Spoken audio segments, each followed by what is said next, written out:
at only my face because everything's still being awful.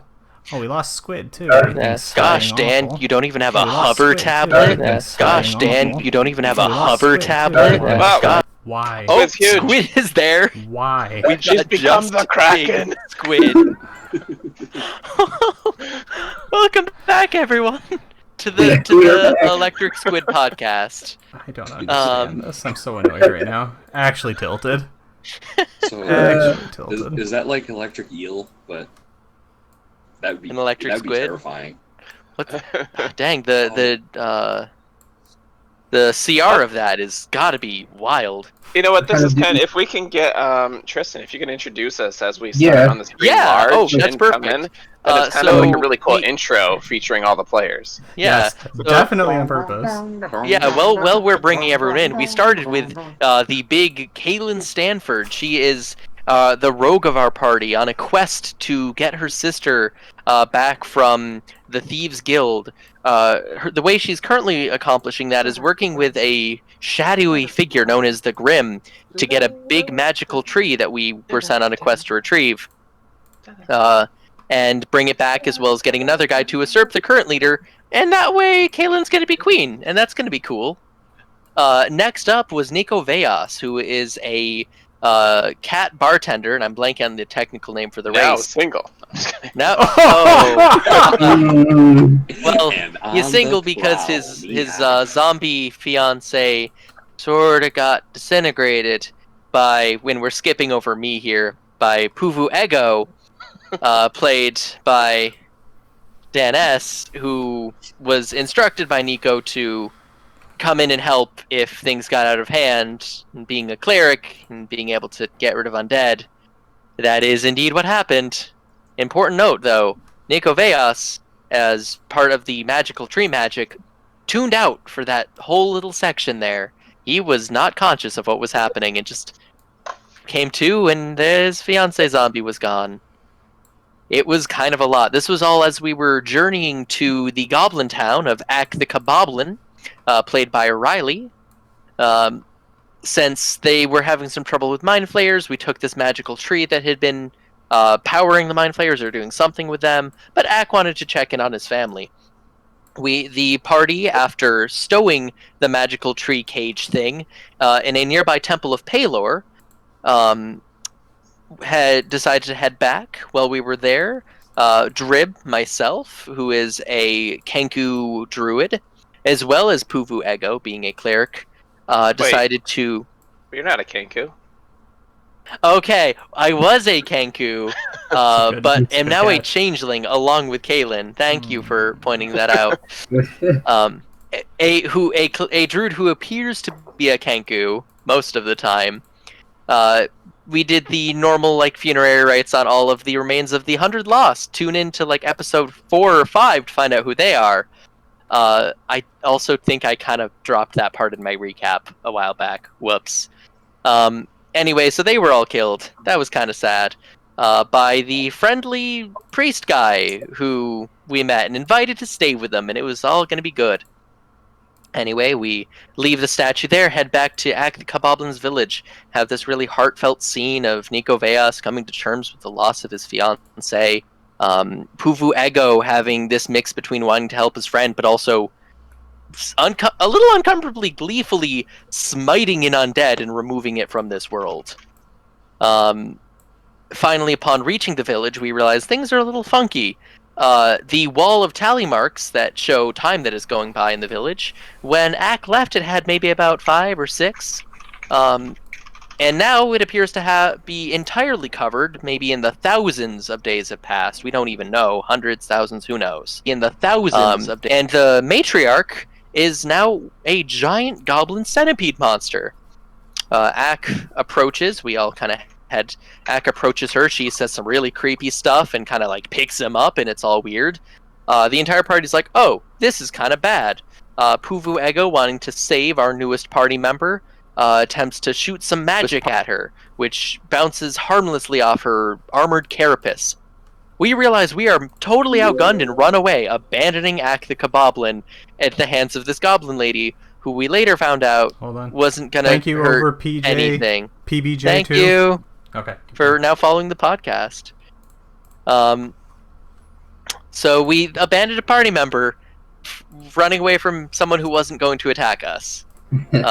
We are now, aside from Ak, returning to the temple, assumedly to pick up the magical artifact and return it to the Grim to see what fate awaits us. And I'm sure that'll go fine. Nothing weird's going to happen. No time magic. Why would you even say that?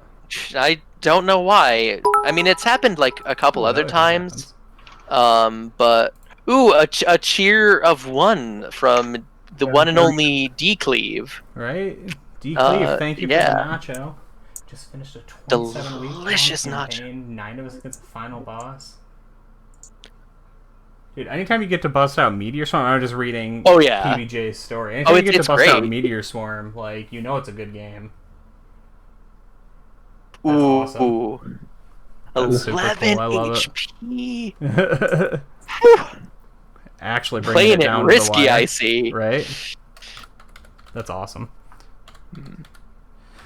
So I can't tell if YouTube. I can't tell if Twitch is being like a little bit of a pain today, or if it's just my combination of trying to like test and get the stream running afterwards. Because like it was super slow to load, and then like it kept like unmuting itself or something. Like I don't know. It was all over the place. Anybody else get in trouble? I haven't noticed any.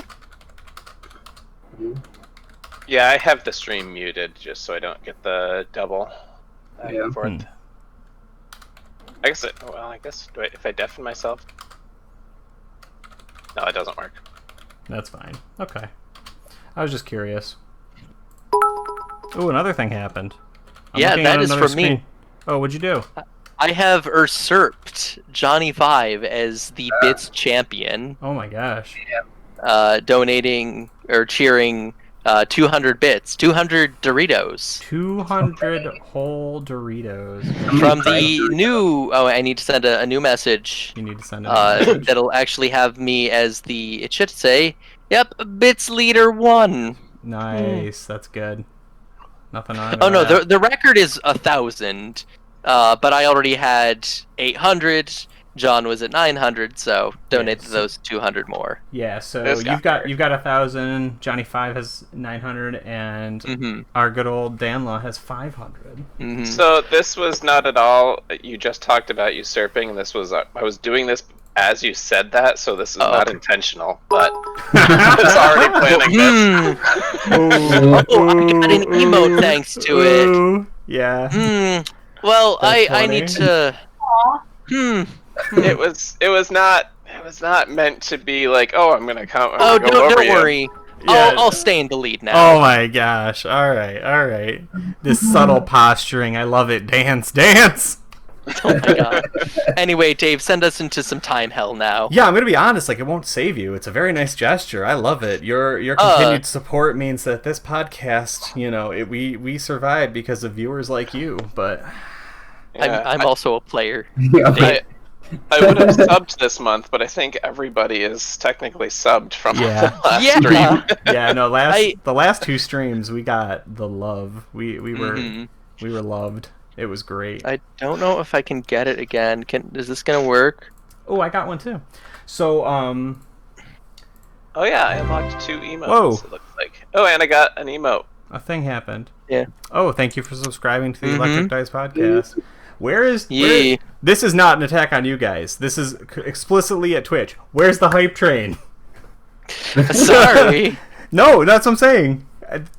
I want to. Yeah, it should have been triggered by now. I would have thought. Usually. I mean, Dave, you can buy $20 in bits and use them however you see fit. Oh, I apparently gave out multiple emotes. How does that work? Well, I think a bunch of different people got them. Yeah, no, the timing was super great when we unlocked the emotes, because I had one I was sitting on, and then Dave was working on something for us. Oh, there we go. There it is. Hype train. The hype train. Okay, all right. got it. It started by Dave. Dave, what a hero. Limited time to earn exclusive emotes. All right. Right. All right. I'm no longer the hype train conductor. You are the former hype train conductor. You use bits to get to the next level. Exciting. Yeah, so this is really just a channel that is about talking about Twitch features, and All right, I'll get the train a little farther. Oh, I can't spell either. Famous. Famous. Famous? But I do want to become famous. Alan Barcelona Verkisen. I can't say your name, but if you have some internet fame to send my way, yeah, send it my way. Let's do it. Let's talk. Have your people talk to my people. I'm ready. I'm ready Who are to your be people, discovered. Dave? Mostly you guys, but also Jenny. Oh, that's sweet. Yeah, that's what I thought. Ooh, some squiddly nerd Oh my with goodness. 500 bits. Right? Jeez. I think So at I'm some close point- to being usurped. What's that? I'm close to being usurped. Should we, to get this hype train to continue, maybe play some Dungeons and Dragons? I think we people probably want that? should. Yeah, I think it's probably time to play some Dungeons and Dragons. Alright. I think they just like to see us get excited. That's all. I mean, I do get excited. Twitch has like the microtransaction dopamine hit, like figured Oh, out. yeah. Like it's Yeah. very good. I've definitely sat in a stream one time, like just working on stuff, and then like the hype train happens, and I'm just like, Ooh. y'all got any more of those emotes? And then it's like, there's all the thanks for the emotes. Mm-hmm. Oh, okay. And... Oh, I got what? 4 from... What just happened? Yeah. What? So, Dave Cleveland just donated 2,000 bits. Oh my gosh, Dave, come on now. Okay. This is getting competitive. I know. Sweet ones. I think he also was the hype train Jeez. conductor. I think so- so. I think he's going to remain the hype train. Yeah. You are for, mere mortals in my presence. Yeah, this just in. Yeah. So when Paylor died, actually, there was another god that was raised up. Is This it half Dave? man, half dragon, half engineer. Mhm. I can incinerate money like no other. Yeah, he got that right. He I definitely mean, got that right. I don't know. Johnny Five and you might have to fight for the No, title. we're not doing that. We're not doing fights. We're not doing fights. It's a metaphorical fight. I mean, I you just gotta- don't want anyone to think that that's what they have to do to come on. True. You don't have. No one has to do anything. We do appreciate it. Yes, exactly. Exactly. It's some beautiful stuff. It is. Thank you, Dave. It feels good. So thank you for doing the recap. Everybody, thank you for stopping in. The hype train feels good. We're gonna get at some Dungeons and Dragons now.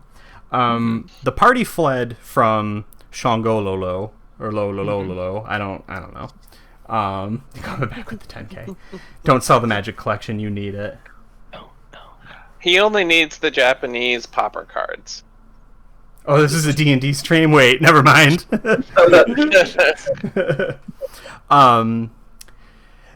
Is there like a moment where you guys stop running and go, oh, wait, I feel bad about what we do? Or is it pretty much like fear-induced panic, just get out man, woman, changeling, and otherwise for themselves? Last I knew, Drib wild shaped into a warhorse. And I think had basically the entire party on his back. Yeah, that's which admittedly, it's 3 people on a warhorse. It probably is fine.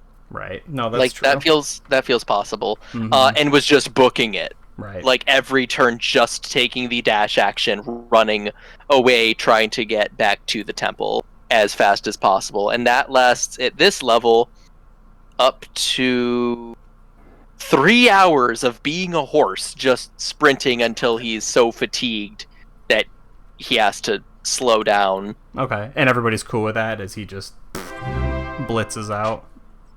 Like, yeah, I mean, Nico has he's got this kind of interest that wants to be there, but it has nothing to do with really anything that makes sense to go back for at the same time. Mm-hmm. He's just would have stayed, but right. Everyone ran. I can't do this. I can't do that on my own. You guys are such wonderful people.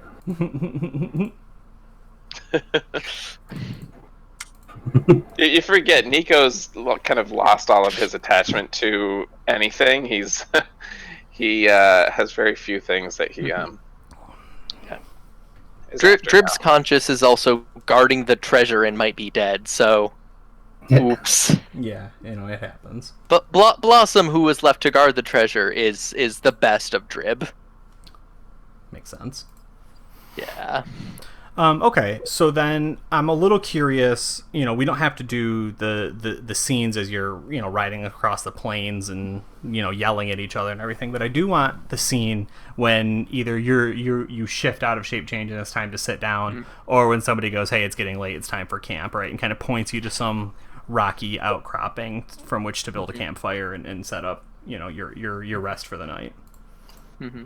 I'm assuming that to get to the temple, it is a multiple day trip. That's correct. Oh, okay.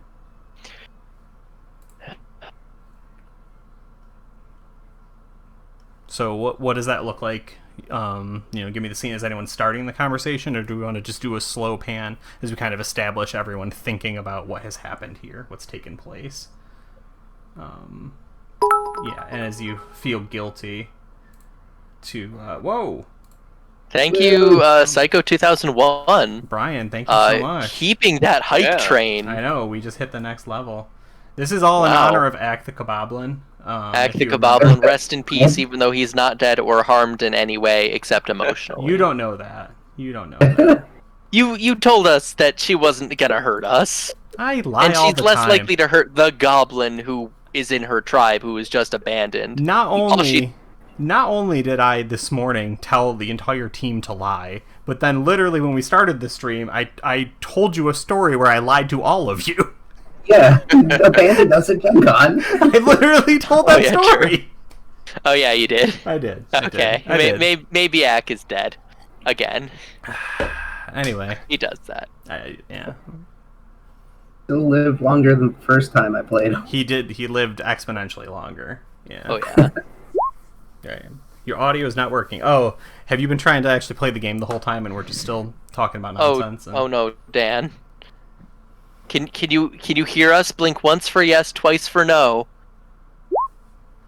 Oh. Okay, he can hear us. What a guy. What a lad. You just have to type it all night. I don't know. Tech issues abound, man. Mm-hmm. So while we're waiting for Dan, who's actually playing the game and the rest of us are fucking around, I want to point out that last time this year, Twitch did a set of emotes for Pride Month, which was awesome. I ended up with Pride Wing Left and Pride Shine, which are these two, which are nice. And now, just literally today, literally in the last 30 minutes, I instead have gotten all of those. So that's awesome. That's really cool. I also like that they have different pride flags in the backgrounds, or as the motif, which is nice. It's a nice touch that it's not just the rainbow. Sure. I'm also seeing the at least pan, bi, lesbian, and trans pride flags in here, so that's awesome. Yeah, no, that's super cool. The representation matters. Oh yeah. So I anyway, back to D&D with Drib, at least he's probably kind of like it's a little but at the same time he was against going to the village from the get-go. Sure. He was fully on team, hey, let's take the MacGuffin back to the city and not leave it at this temple where a bunch of people were just murdered. Yeah, I mean that's reasonable, right? Like the party mostly wanted to do the job. Mm-hmm. Right. I think in that it's now like we may not have necessarily wanted to go there, but we did, and then we left Ack behind, and it's like that feels almost worse. Yeah, because I think you, Drib was really like reasoning with Ack, Ack, come with us, and now there's this we left Ack. Like, admittedly, part of that was I did not understand quite the situation. My belief was that Ack was kicked out. That he was cast out of the society for something. That isn't what happened, admittedly. It was he was sent out to forage and scavenge for food and get supplies and that sort of thing. So I was using a point that wasn't correct. Could we hear Dan? You guys got me? Yeah, we did it. Hey, all right, cool. Praise the Omnissiah. Improvise, overcome. But at this point, it's what's done is done. It's cool. If we turn back again now, he's still gonna be mad at us, and now, I don't know if there's reasoning with him. We've already been traveling for a day. We're closer to the temple. We don't know if that thing is even still there. We don't know what has happened with it. I think we should try and get back to it, bring it to the Grim, and put this behind us. Do you say that in character? Yeah. Okay. Like, I maybe put it a little nicer than that. Because, like, Drib has a little bit of a conscience. Maybe. Like, as a character more than me as a player. But he would still kind of be like, this wasn't a great idea and it didn't work out great. No, it did not. But so if he says that, then Poo, you see him just kind of like off, like kind of in the corner. He's got his arms crossed and he's kind of scowling at you. Does he say anything to that That's valid. effect? No.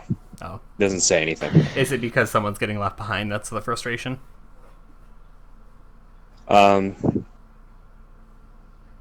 Maybe.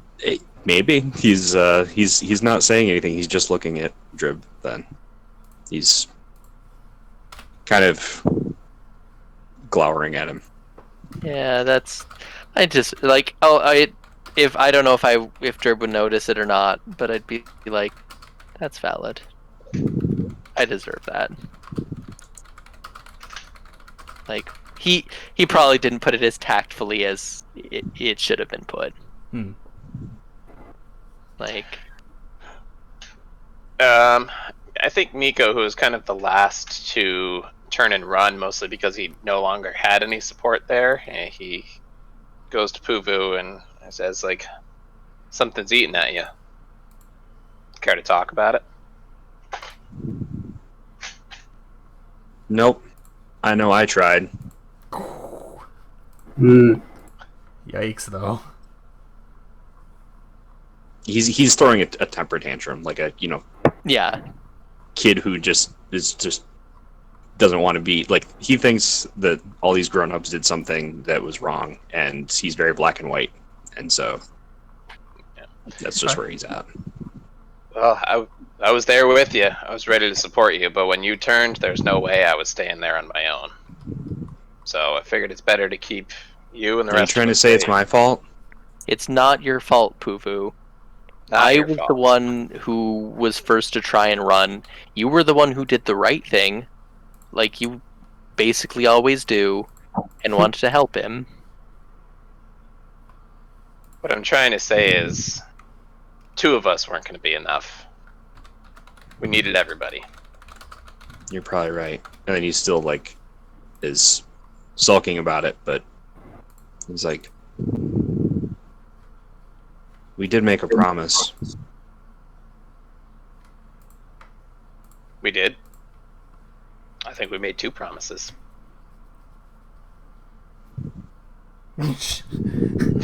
You're right, it's worse. Well, I think he's saying You we made got a me promise there. we made a promise to the Grim. Oh, okay. I took it as 2 promises to with a lot more at I stake. mean, you did promise 2 things to act, but that's cool. Yeah, Right. I Two did things mean to 2 act? things to act, but... Oh. What did you think? endless optimism from that one. Right. Oh. So I think he's say doesn't matter. Like you said, it's too late now. He's probably dead and gone. He's probably not dead. He's a goblin. She and was he a looks- goblin. He looks at you and he's like, I'll shut up. was now. it a goblin? Was she a goblin? I mean, in the strictest sense, she was a goblin. Was? And then Yeah. I'll he stop. just kind of now. he just kind of shrugs it off and So, kind of turns away to his own. yeah, one of the things I wanted to do tonight, we're to use the trope, we're in the end game now, right? I don't know if you've heard that one. It's pretty deep lore, pretty old lore. You know, we're something around like 6, maybe 8 sessions left. before like the world is fundamentally changed and we see the full ramifications. And in fact, I meant to get this ready to share, but then I ran into some tech issues because one Dan kind of recapped for us real quickly just all of the problems and all of the creatures and the enemies you made along the way. All the loose ends we have. All the loose ends. My goodness. You know, somebody, I don't remember who summed it up at the end, is like, man, it's like somebody's trying to kill you or something. It's very odd. I can't remember who said that. Yeah, I don't know who said that. I thought it was you. Oh, was it? I thought it was you too. I thought it might have been you. Oh, weird. Anyway. Some enlightened individual. Some genius. So I really like the idea. I'm a big fan because I use this one all the time of like, you know, when you set the controller down and the real friends were the enemies we made along the way. Oh, I don't think you're our friends. When you set the controller down and the game, like, you know, does like a 3/4 pan, you know, and like really just you get to see like the animations, like the holding animations that each character does, because I think that like really can encapsulate a lot of their feelings, and that was kind of what I asked everybody to think about. So let's go in reverse order. So Dan, Puvu, will you describe a little, because like Puvu is the aggressor in this situation, right? So like, does he go off on his own? Does he stand up on the rock and, you know, pout? Like, what do we see him doing? And describe that a little bit. I think he's noticed that, like, we're past the point of no return on this decision. Mm-hmm. And he's like, I'm going to do this, but I don't have to be happy about it. And he's throwing a stink about it. And wants everybody to know he's unhappy. I think maybe he will go off and, you know, do the, you know, stomping away and, like, you know, making a loud noise and throwing, like, you know, rocks and I'm upset. Right. He's not going to say that. Right. Because that would be, you know. You can't just have characters announce how they feel. That makes me angry. That makes me angry. It's a good one to get out of the way. Oh, yeah. But yeah, he said what he wants to say. He knows that everybody heard him, and now he's going to, you know, vent. Sure. And would you mind describing a little of what we see on him? Because I kind of want to I want to build this picture of what everyone like looks like and is equipped like, because that's like a thing I want to play with with you know, these final days is like, what little trinkets have they brought with them? What like callback can we make sure we loop around on? Yeah.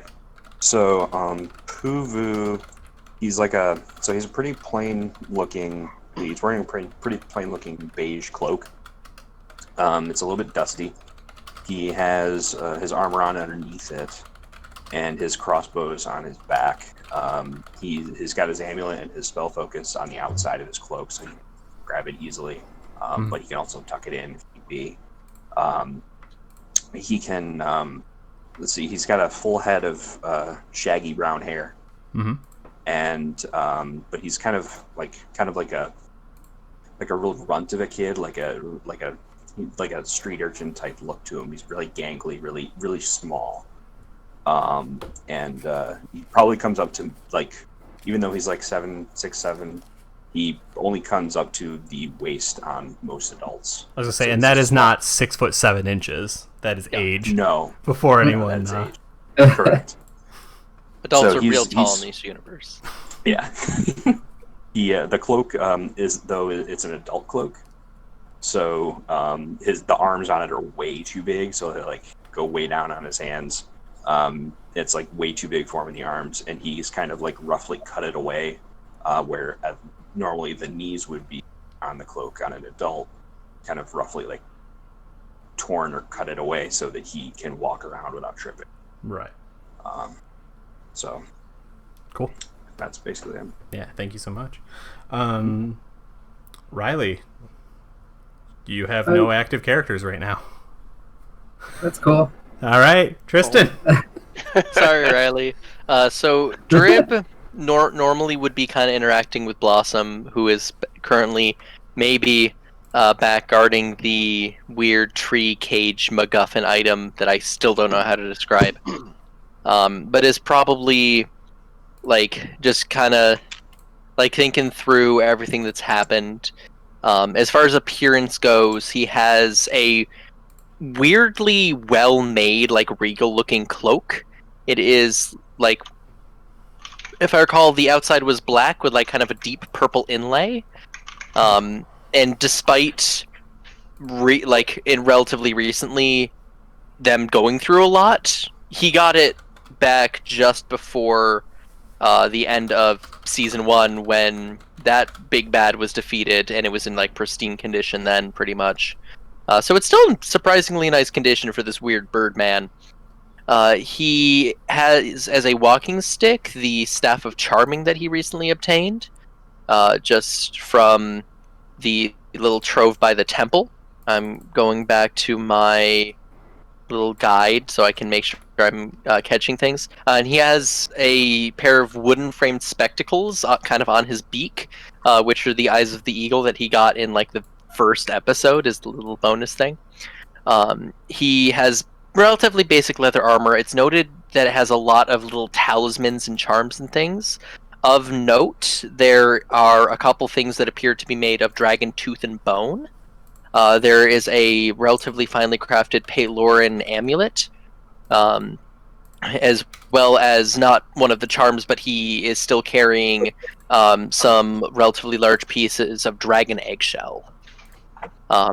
As far as other things, he has a variety of books on him. One of them is probably marked with the insignia of the Broken Circle, if that has an insignia. The other one entitled The Book of Thomas, who would become the King of the Abyss, which I imagine that he would have like kind of on cords kept relatively close. He has a backpack with 50 feet of hempen rope on the side. That's important. It's very important. You never know when you're going to need it. Very important. Which contains the rest of his gear. Aside from that, he has, I think, like a small belt pouch, which is connected to the rest of the party members, including Goose Crumplebottom. I want to say he had something else that I wanted to make a note of. He has 2 non-magical quarterstaffs on his back, but they're probably adorned with a variety of little charms and things as well. And I think that's just about it as far as particularly... Oh, I almost forgot. He has a Taroka card, which I believe upon his more recent meeting with the Seer was changed to the Warrior. Which is wild, because when he got it, it was the Abjurer, the 4 of Stars. But magic. And I think that is about it as far as... Like, he probably has a little pouch of grape wheat and any other various plants he would come across in his journeys. And I want to say he would likely have some sort of journal or diary or a couple books brought with him when he left his swamp house. Just as little things, and he might be, like, kind of jotting things down in those as he goes. Totally illegible to anyone but him. Like, little doodles in the margins. Like... You can see, though, when he, like, his later writings when he was a Kenku to when he became a changeling, there's a lot less of him flying doodles and more just, like, general, like, nature-y stuff. And probably plenty of, like, I imagine, like, surprisingly good sketches of Blossom, and, like, all the rest look like they were drawn by a child. No offense, Puvu. Yeah. And that is about him for now. Nice. Yeah. All right, Nico. All right. So Nico, kind of, we're doing like downtime activities and descriptions, right? Yeah. I just want to paint this scene of where you guys are camping for the night. Like, I expect that there'd be a little remorse. But I mean, some of you are very, like, goal oriented. In which case, like, Ak was not only a liability, he was a distraction. Yeah, I think go that far. Nico, much like he usually does, is working with Brindlefunk on, he's trying out experiments with his regents, but he's muttering a lot less intelligibly than he normally does. He's kind of acting a little bit more quickly, a little bit more jittery. Seems to get a little bit more frustrated by kind of like failed experiments. but equally more excited when something does have an unusual reaction. So the two of them are kind of going a little bit more creative with their concoctions than they normally do. Occasionally on like fits of real frustration, he'll take a quick walk around and Brindlethunk will fly behind him, and they'll pick some random foliage from around, maybe like catch a newt or something to use as a material as well. Got things to say about that, but we'll deal with that later. Huh? So I got things to say about that, but we'll deal with that later. Yeah, not necessarily a newt, but something. That newt was a 13th level vice president. Well, damn.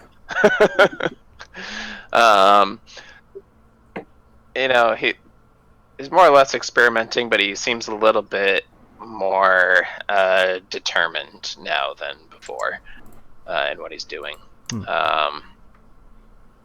In terms of what he looks like, I mean, he's got gray and kind of like black striations through his fur. Obviously, he's a tabaxi. He's got a gray tunic-like shirt on, rolled up at the sleeves. Underneath his studded leather armor, it's kind of a thrumming light purplish because it's enchanted currently, resistant to psychic damage. On one hip, he has a pouch that's got like multiple pouches inside of it where he keeps all of his vials and reagents mixed in. One's got like the dry ingredients already stashed inside vials so that he can quickly like drop in the liquid ingredients and turn them into the spells that he needs on the fly. On his other hip, he's got like his regular like items pouch for all of his other miscellaneous stuff, the like many-handed pouch that the whole party has. He has a cord around his like kind of like sashed across him. He has the pipes, the pan pipes that he's played a few times, kind of like hanging out. He's got a spear on his back, a crossbow that's kind of like the mechanisms are starting to rust because I don't think he's ever used it. I think so. What is it? It's a light crossbow. He's maybe used it once ever. I don't actually think he has used it. So like, if it still works, who knows? Like, it is looking like it has not been used much. Now in his backpack, it's kind of got like I don't know. It looks a little damp in some spots because of this deathly oozing pumpkin that has been sitting there and slowly deteriorating, but also staying very much also never intact. Used. Yeah. He used it at least once. Did he? I think so. I think so. Just a bunch of random things that he's acquired from, like, he's got some poison amber left, half a dragon egg, the other piece of the one that Drib has. You have, I believe, some dragon blood as well. I rewatched half dragon, I should say, from back when we were fighting the Durgans. You got the blood, I got the bone and teeth, and Duncan got the meat. Got it. Cool. Yeah, I think that pretty much sums it up. I think a dagger on his waist as well. Yeah. Okay. Yep. All right, Kaylin. Last but certainly not least. Right. So, at this point, her dark leather armor is looking quite worse for wear. She's got fancy but worn boots of elvenkind. Nice. She's at this point armed with nothing but a dagger and her short bow, since the rapier got pulled away in the void. She hasn't found one to replace it with yet. Her hair is pretty much a big tangled mess, so she's taken a strip of leather from one of their fallen foes and tied her hair back out of the way. Her face is more stoic now than it started out. The only emotion you really see is like the lightning sparkling in the voids of her eyes. That's her pastime. She used to like gambling, but that's what got her in this whole mess. So sure. Now she spends her time pacing anxiously on her watch, or sitting and just kind of tossing her dagger at the ground, or incessantly sharpening her dagger. I actually really like that. Look at the Annie Ranger. Be cool. Shoot. We just lost Dan, although I think he can hear us because I think he has Wi-Fi headphones, but I don't know that he I can hear you. Oh, and he can communicate and he can hear too. you. All right. I walked away and just muted myself, but I can still hear and talk. Good thing I didn't talk shit. He's got AirPods and he can hear us. He's so trendy. So because you brought this up, and I have to ask a question, and I'm going to tip my hand a little bit. Does everyone have the many-handed pouch? Is it just one? Do you pass it to whoever's on watch? What's that like? I think everyone. Yeah, it's. I made 5 copies of it. I can make up to 5, so it was. I think all 5 of us. Yeah. Okay. Ack did not have one. Goose still has one. I don't know if you got one back from G2. I know. I don't think you could make them at that time. Yeah, I think I had made them after. Because I know left. I know Puvu used it at one point. Right. When you were in the pit trying to help the turtle man with a potion. I see it. No. You passed. I don't remember if I had the infusion when we had G2 in I mean, you could also probably just pull it off, right? Like I imagine it's a concentration. Yeah, it's a thing that I can do every at the end of every long rest. I can. Yeah. Oh, okay. Well, there you go. He can uninfuse all the previous ones and reinfuse, including that's easy. Like 4 of the same pouches if he wants. Okay. I think infusions are pretty gentle. Well, armed with that knowledge and looking to be as evil as possible, Riley, do you want to take it away? Yeah, you want to answer my question first? Fuck no. You asked a question? I did. Do you want? Let's start with wave 1. But we might do everything. We might need everything tonight. Well, I mean tonight, yeah, everything. But I just mean like this particular scene, just the first. Yeah, let's do the first. All right. You guys all get a ding, you got mail. Goose, you've got mail. I assume everyone is reading their mail? Yeah, of course. Okay. Do we each have unique letters, or is it all one? Yeah, so all of them are addressed to you guys. And I'll start off with the round of letters. This one was addressed to Nico. Hey Nico, hope this letter finds you well. How is your adventure going? I hope you're keeping your fur clean. You made the softest pillow. Now all I get is a bunch of itchy straw. Training with Henri has been tough. He expects me to carry not 1 but 2 buckets of water up a 3-mile-long staircase. I tried to cheat with Misty Step, but he caught on real quick. And he signs off the letter with a cartoon drawing of Henri with a comical red yelling face, yelling at Goose, who spilled 2 buckets of water. The next letter is addressed to Drib. Drib, hope things are well. Henri eats a lot of raw eggs, and it reminded me of you. His dental hygiene is also less than perfect. I keep leaving toothbrushes around, hoping he'll get the hint. Hoping you're brushing your beak after every meal. Do birds even get cavities? And he signs that off with a drawing of Drib with a sparkly, clean beak. Little sparkles on it. My cavities? And then there's a letter addressed to Kaylin. Kaylin, beat up any baddies lately? Henri's got me wearing a blindfold and using only a stick to try and defend myself against him. Wish you were here to give me a few pointers. And maybe a few potions for these bruises. Actually, I forgot we have this neat bag to send each other stuff. Could you drop a few potions in the bag when you write back? And he signs off his letter with a drawing of himself, blindfolded and looking a little bit beat up with his stick, triumphantly into the air. Next letter is addressed to Puvu. Puvu, hope the rest of the gang is treating you alright.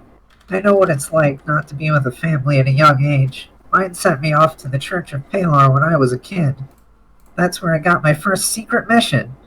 Henri tells me there is no secret mission, but between you and me, I think they just didn't let him in on it. Anyway, just saying the company you've got now is alright in my book. I hope you find a family in them. And if they give you any trouble, let me know. And that signs off with a drawing of Drib, Kalen, Nico, and Puvu sitting by a campfire, smiling and talking to each other. These letters are followed by a bunch of similarly written notes and random drawings of his day. Goose was always one to write everyone a little too much before they even had a chance to respond. Oh! Is your heart, is it so full? Yeah. I think we need to send Goose some letters. It grew 3 sizes that day. Yeah, so I think, like, because what is the response here, right? Because, like, we caught on this in a moment when the party feels extremely alone, extremely divided, unhappy. Almost everyone made a specific call out to, like, how not great their condition was, both in equipment, both in general wear and tear, right? Mood, animosity. All right, so and Puvu is the first. He'll come out and he'll be like, "Hey, hey guys, Hey, Puvu. I got this letter, Drib, or not from Drib, from Goose. Can anybody read it to me?" Oh! Oh no! I can see like, the I can see the drawing. I know. I know it's nice, but I mean, for the record, like I'm kind of feeling bad. I see the drawing and we look all so happy there. It made me realize, like, kind of feel like maybe I was a little bit of a jerk. Like, No, but Puvu, you were understandably upset. What we did there wasn't great. Nico will read the letter to him, but he'll kind of pause at the parts where it talks about the party. Maybe not quite choked up, but a little bit like he knows Puvu's got some questions. He knows, like, the party's been divided at points, and he kind of eyes Puvu as he's reading it to see his reactions. say, can you read it in his voice too? I'm Nico kidding. really tries to hold his nose in a way that is like getting his hands around his muzzle. He's like, I don't think it works like this for me. We He's, like, could trying to have do the gotten this pads. back when I could mimic him. He just hisses a little bit. He's just like, "Hey, I hope." No, so he'll be like, yeah, you guys are kind of the closest thing to family I have, so I'm really glad we I'll try found to you, Puvu. trust. I'll try to trust you guys a little bit more, I guess. And Nico kind of chimes in. He's like, I think that's what I was trying to say before. Whatever we do, we all have to do this together. Even if we don't always agree. Yeah. So, Alright. yeah, I mean, does that spur anyone into any other action, or is everyone just content and okay, we can sleep now? Things aren't as bad as we thought. I do just want to throw in that I want to kind of point out the mission to get this item for the Grim was the last one that we started with Goose. Like, he was with us, and I'm glad he was with us, because otherwise the shadow thing would have kept him. Yeah, I mean, he won't have to worry about that anymore, it sounds like, with this Henri guy. Except it wasn't said in the Goose voice. Henri Gaspar. Henri Gaspar. Wow. Did Kaylin share any of her letter out loud, or? I should probably mention the potions. Okay, that is the key part I was inquiring about. I'd say Nico is like, let's say, like, we want to get something back to Goose. Brindlefunk and I'll whip something together for him. I can You help guys work try on and a get letter. some healing herbs and stuff. Yeah, you want to do a little alchemy, a little arcana? Yeah. Would I be able to use my proficiency with the herbalist's kit? Yeah, we should probably get some use out of that before the campaign ends. Yeah, especially since you gave me expertise in it, and I haven't touched it once. So it's like the old use rope skill from 3rd edition. Oh my god, that actually sounds really useful. No. It's okay. So this is correct. So I think I just click this. Okay. Wow. Okay. Wow. How? Damn. I have a +10 in that. I was gonna say, like, really? Oh, that's what Yeah. that is. That's what that is. All right. It's dark. Dana, you want to roll your Arcana? I'm not as well? crying. I got something in my eyes. Clearly old since you haven't used it. Yeah, I think Nico too. He wants to make like, kind of the regular potions that he's asking for. He wants to make one that's kind of fun for use when Henri's not around. Mm-hmm. I have no idea what that means, but like something I've been experimenting with. Right. Oh god, it's hidden. Why is it hidden? There we go. Oh yeah. Okay. There we are. Right. So what is it you want it to do exactly? Make the healing potions or whatever he's looking for exactly there, but one that's kind of like, it's maybe a little alcoholic, a little maybe brings visions of Palor. I don't know, something that's just yeah. it's mild a fun hallucinogenics. Yeah. It's one for him to unwind with. Right. I don't know if we should give Goose drugs. Not necessarily that, but just something that'll be fun. Henri's like, no, I approve of this. That's fine. Yeah, good. About time. Okay, so are you writing a note with it, or are you just putting the potion in there and he'll know what it's for? We've got a write note. Do any of us have any writing implements?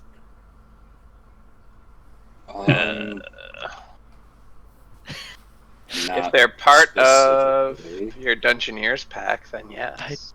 You got paper. I don't care. Yeah. Oh, I mean, paper isn't. I'm concerned about like charcoal or a pen or literally something. just use like a burnt scrap of wood from a campfire. Oh yeah. The charcoal is a drawing utensil. Oh yeah. Or we could hypothetically make ink. Yeah. Like Gross. okay. I can also just create a magical message on a thing and send Sure. it. Oh yeah, that too. I think take all you the can do love up to out like of it. 40 words or something, but it will vanish eventually. Yeah. Should we each write our own message with someone helping Puvu? Mine would just be like talking about that special potion, just like for fun when Henri's not around. Sure. Yeah. Derb would probably just talk about how like it's good to hear from him, and mention that he finally got that bat thing to work. Bat? He doesn't say it out loud, but he does write it. Gotcha. But he can't mimic people anymore. But it's easier for him to talk. Right. A lot of weird stuff has happened since he's been gone. Sure. That's true. But just kind of like a rough rundown. Maybe mention the 100 lost. I don't know. Okay. Anyone else writing anything? I think Puvu would have something real simple like, "Hey, thanks for being nice. I'm a plant now." And that would be it. He's like, well, that's what's new with me. Yeah. Classic Puvu. I sure do miss the sunlight. I sure would love to be in direct sunlight. Okay. When you get out of here, though, it's gonna be lit. I am a plant now. Love poop. I'm so sorry. I'm sorry you had to leave. I now love Poo-Poo. Beautiful. Kaylin, anything for the note? Yeah, she'll mention that she misses him. She'd give him some pointers if she were there and still wearing the bracelet he made for her. Mm-hmm. I'll say Brindle Thunk slapped a I don't know, chemical covered hand onto the note. Aw. Dang it, Blossom's not here to... Yeah, 2 thumbs and a pinky, but the pinky, is missing some of the middle chunk, so it's, weirdly skinny at first, and then... Yeah, and Nico just yells at him, Brindle Thunk! He You're not listening anymore. Oh, dang it, Blossom's not here to stab the paper because got no hands. Ain't got no hands. Okay. Got scythes. So who puts it in there? For no reason. Can we all whatsoever. do it like as a party? Like we put our hands in the middle and put the thing in, like the note, like a team. Sure. What does the team find, Riley? All right. So you got another thing. You got mail. Again, is this as we're putting in the note we just wrote? Yep. Oh no, time. The letters start to take a slightly unusual tonal shift. They're still addressed to you guys, so I assume you guys all read them. Individual? Okay. This one is for Nico. Nico, thanks again for this bag thing. It's awesome to be able to still talk to you guys. I sure miss you all a lot. I can carry 4 buckets with no problem now. You must be so busy since you haven't gotten back to me yet. That's okay. You've probably got your hands full with Inara. By now, I'm sure you've gotten back to Grim and she's all better. I can't wait to meet her. Brindlefunk can be like your adopted son. The letter signs off with a stereotypical children's drawing of a family picture. It has Nico and Inara holding hands with Brindlefunk next to a house with a smiling sun that has abs in the sky. Oh, well, I don't like this. The next letter is for Drib. Drib, gosh, I'm really sick of eating eggs. Could you sneak me some sweets when you write back? Henri says the protein is good for me, but how can I hold this sweet demeanor without any sweet treats to accompany it? It's been a little while since I've heard from you. Maybe you've caught wind on where your brothers and sisters are? I bet you're on an epic quest to find them. And he signs off with a drawing of Drib and Blossom sitting in a giant nest with a bunch of other kinkus. The next letter is addressed to Kaylin. Kaylin, don't worry about those potions. Henri taught me a lot about the local medicinal herbs. I've gotten pretty good at this blindfold thing. I finally landed a hit on Henri. Everyone seems to be so busy these days. I can assume you are on your way to save your sister and need to lay low. I'll use a code name for you. From now on, I'll address the letters to Cassandra. We can make secret spy codes. This will be so much fun. The letter signs off with a diagram of a secret language he made up for Kaylin to use to keep the conversations encrypted. The next letter is addressed to Puvu. Puvu, you'll never guess what I can do. Go on, guess. That's the end of the letter. Okay, is that all the letters? It is then followed by another letter addressed to Puvu. Okay, that's enough time. You should have at least tried to guess. That's okay, though. Henri has been giving me a strict workout regimen for about a year now. I can do a crazy amount of push-ups. I'm starting to look as fit as Paylor himself. Sculpting myself in his image has been a revelation. I figured you would appreciate my escapades of religious enlightenment the most. It would be nice to hear from you. It's been a while. Maybe we can talk about the light together? This letter signs off with a drawing of a totally ripped goose. There are increasingly less letters and a few drawings scattered here and there. As soon as I read this as quickly as I can, I rip a page out of my journal, write down, Goose, I'm so sorry. Something is happening with time. We're just getting all your letters now. Cast Goodberry, fold the Goodberries into the paper, shove it in the bag. As fast as I can. Very, very, very apologetic. Lots of sorry. And probably wishing, like, please be okay. Yeah, as Nico reads his, he starts to look up. He's like, guys, does this seem... This is bad. He checks out. Oh, gosh! Nico, this is a terrible time. He's done this. Has he done this before? I don't know if he's done this before. Oh no, that's stone tablet thing. Are we still on it? Looking around for one of those stone tablets. Yeah, go ahead and roll a perception. Fudge.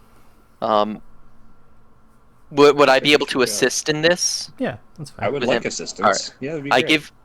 I give you assistance.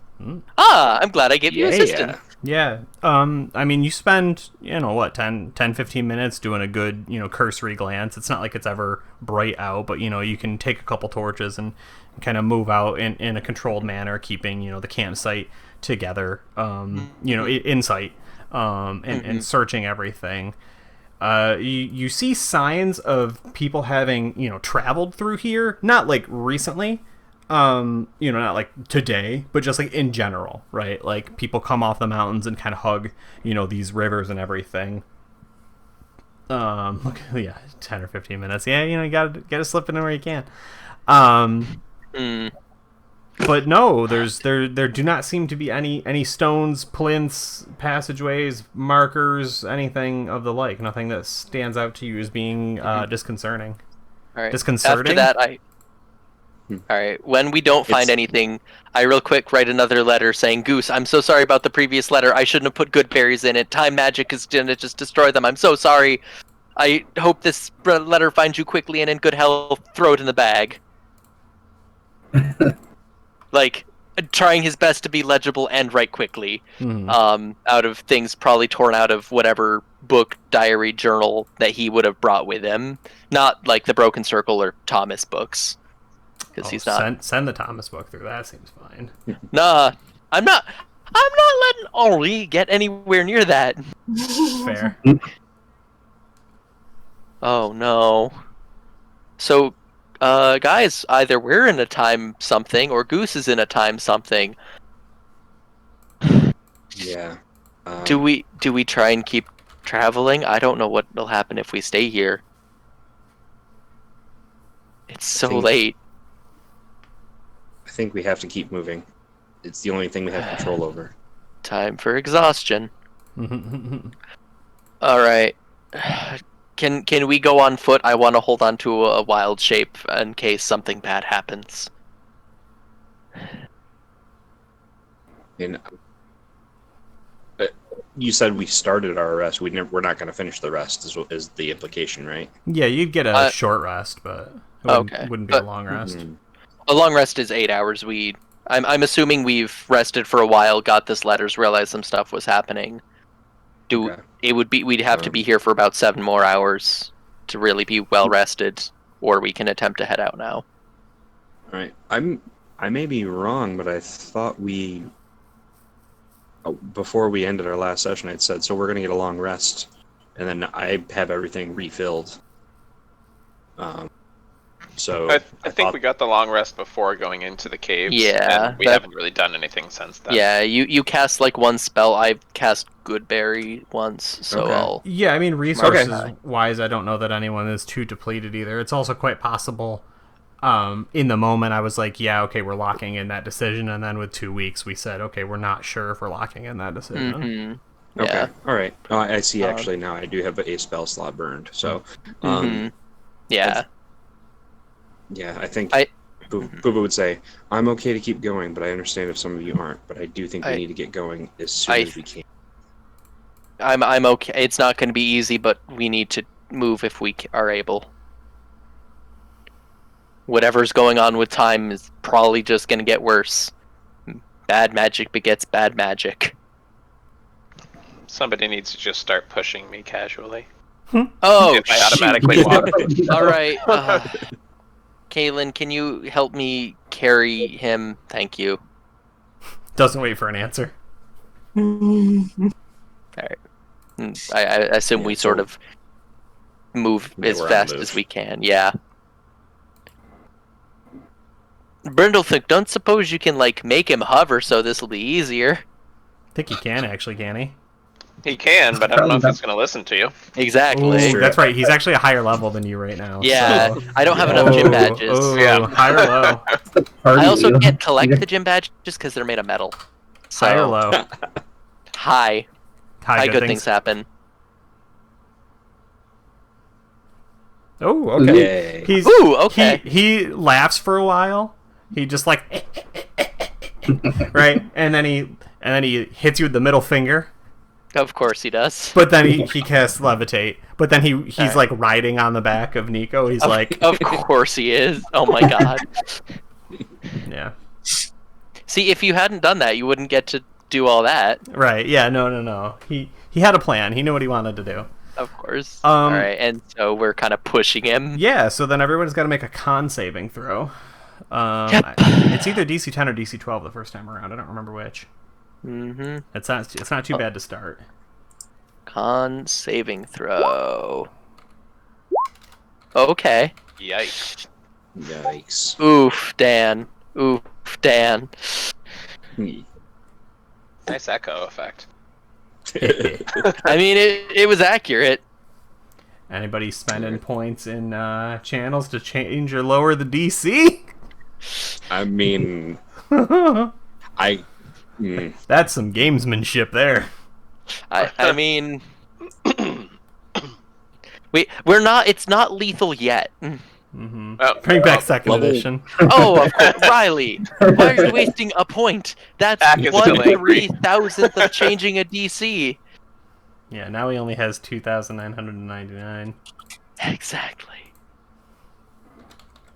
DC 3 from some squiddly nerd. Nice, DC Yes. 3. Okay, so you're able to push on this round.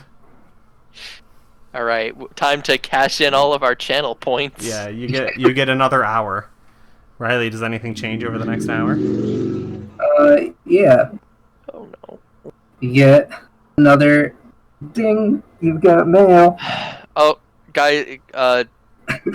Would anyone mind if I just read them aloud so we can keep moving? This one's go ahead. All right. just one letter. Just one letter for the group. Mhm. Okay. The tone is desperate, worried, and depressing. The letters are now addressed to no one specifically. Is anyone there? Please, someone write back. 1 second. I know you must be busy. I don't mean to keep bugging you.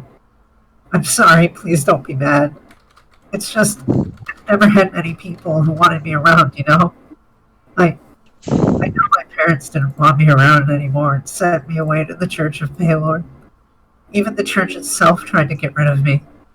The secret mission was a lie, and I didn't want to admit it.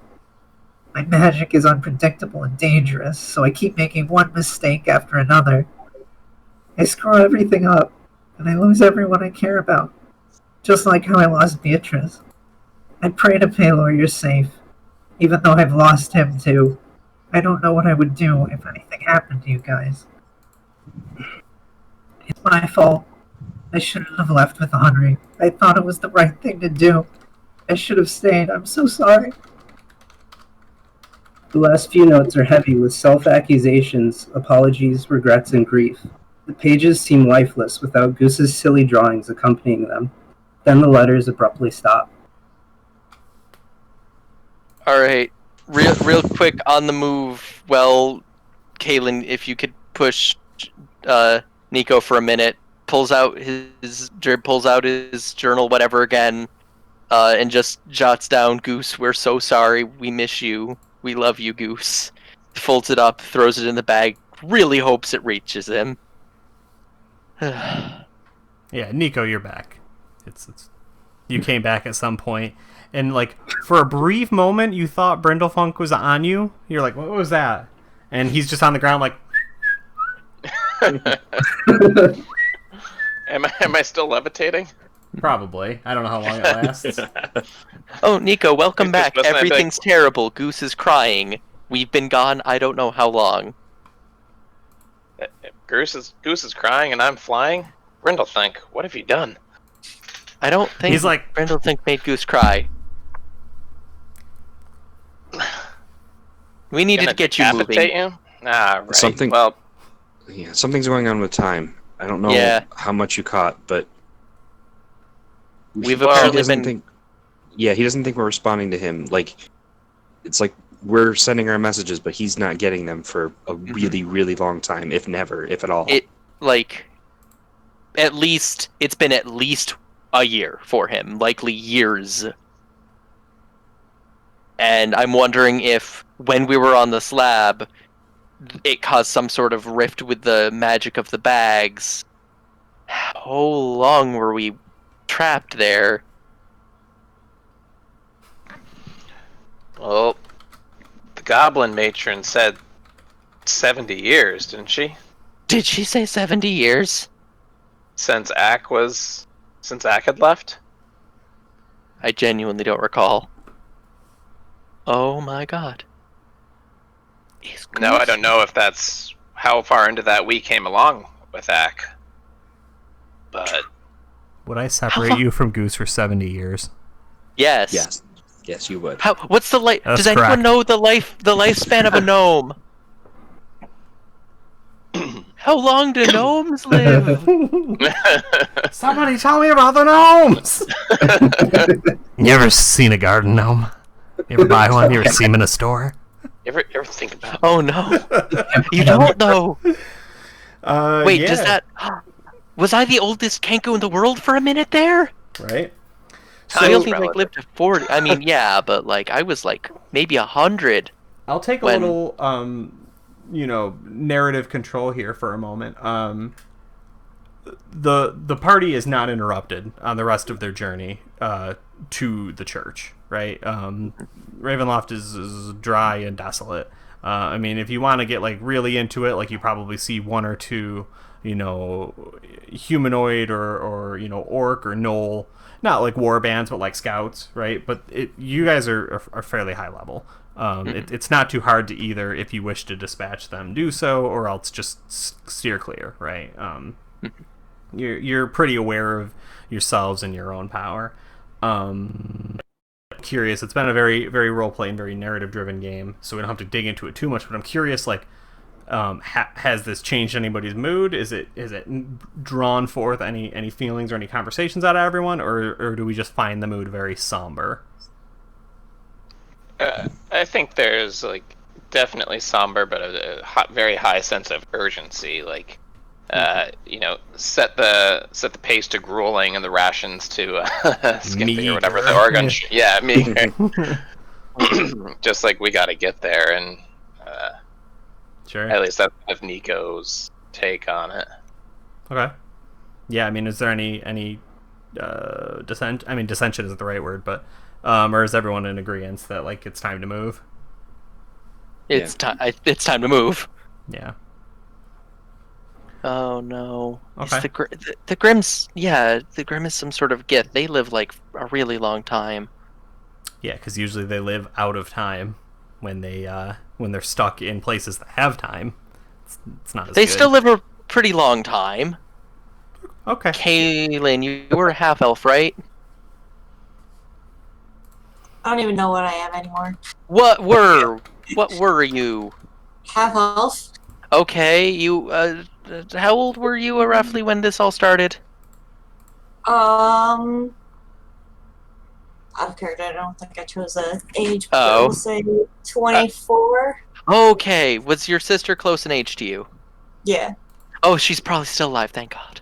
I mean, yeah, I'm also assuming we age at it feels like a normal rate to us, but things around us, the rest of the world, is progressing. So I think Puvu would while we're still moving, he'd be like, "Guys, I just had a thought." Yeah.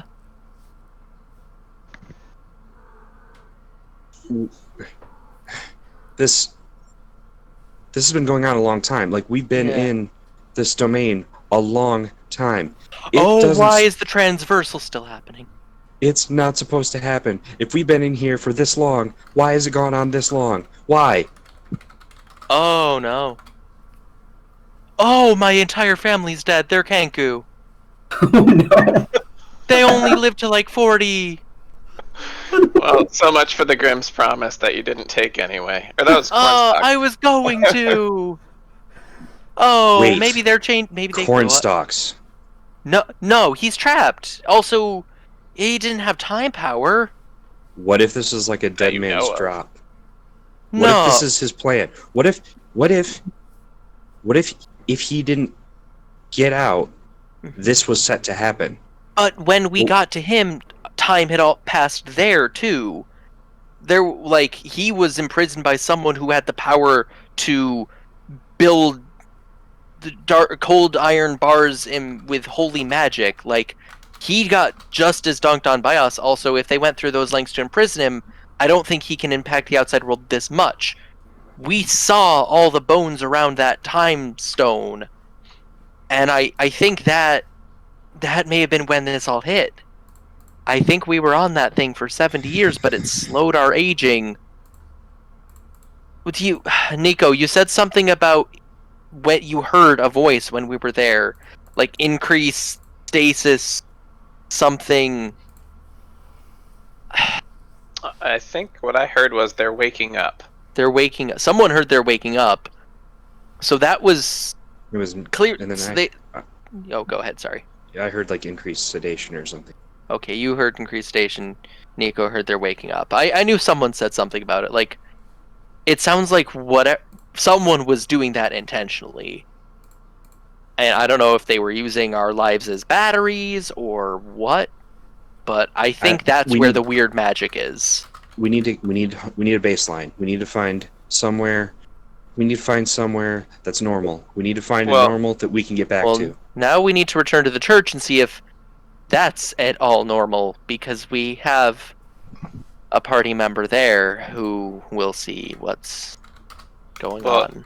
The church, he was one of the 100 lost. He wasn't one of the 100 lost. He was separate. Go to church, yes. So take me to church. He had made it through the entire time trap as well, but maybe he's behind all of this. Why would he told us to come find him?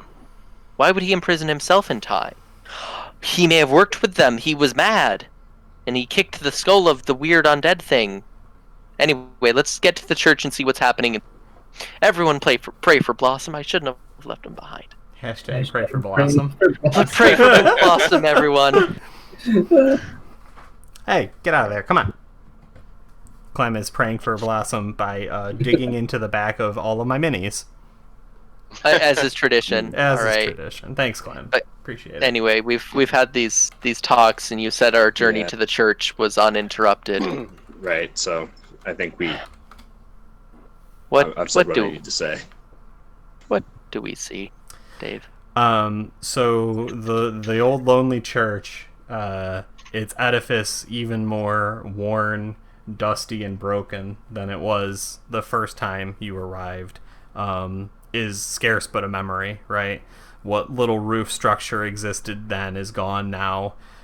Sand just built up along the side of it, and the whole left wall has been completely demolished by something a long time ago. Standing, whatever it is, 24 steps away, whatever the proper amount is, right, is the little bunker. And outside of that, seemingly against all other odds, there's just this spindly old, it almost looks like a rose bush, right? With just 2 or 3 tiny, shriveled, almost dead-looking pumpkins the size of little baby apples, just kind of dangling and just lightly moving in the breeze. What did I do? And I believe... What is the thing? What's the thing? I think I can't see the note. No. What? Yeah, okay. Dang. It's happening! It's happening! Oh no! Oh no, we're gonna... I take out and read the letter. Yeah.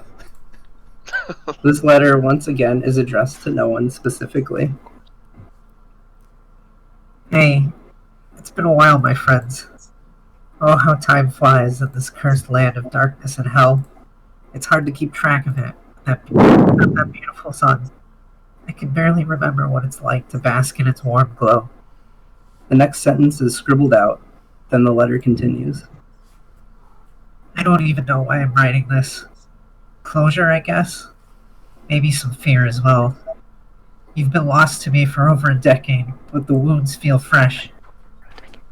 Henri and I were tracking Siaora for a long time. She has to be the key to getting out of this horrid place, but the trail is gone as frozen as her heart. We don't have any time left. The vampires are vast and overwhelming. Every time we kill one, it seems 2 more take its place. Henri and I have had our close calls, but the damn man is stubborn and refuses to die at the hand of a vampire. Ravenloft is lost, and hope dies with it. Henri has reluctantly told me of our last resort. The one way to save Greyhawk. Ha! Maybe this letter is actually just the last will. We need to close the door to Ravenloft for good. Throw the sacred text into the fire and trap these bastards here, and us with it. I knew this path would be dark and lonely. But to hear you'll never go home again, it's hard to steel yourself for that answer. I think some small part of me likes to imagine that you all escaped, and that you're home, happy and healthy. You deserve that much. We may not live through this, but I swear on the memory of Palor and my friends, I will die succeeding. Goodbye for the last time, my friends. The letters completely end with no indication of Okay, he said over a decade, so it hasn't been 70 years. Well, it hadn't been 70 years. Hadn't been 70 years. Are we trapped in Ravenloft? I just want a little golf clap for Riley. Yeah. Thank you, Riley. Those were wow. I got to read them, and I was like, oh, ow. That thing where I used to have a heart here. Oh. Okay, well, I can say Blossom. I have magic. I have druid magic. I don't need all of my soul. I can use some of that. I did it before once, and I'll do it again. After a long rest, because I need to change my spells.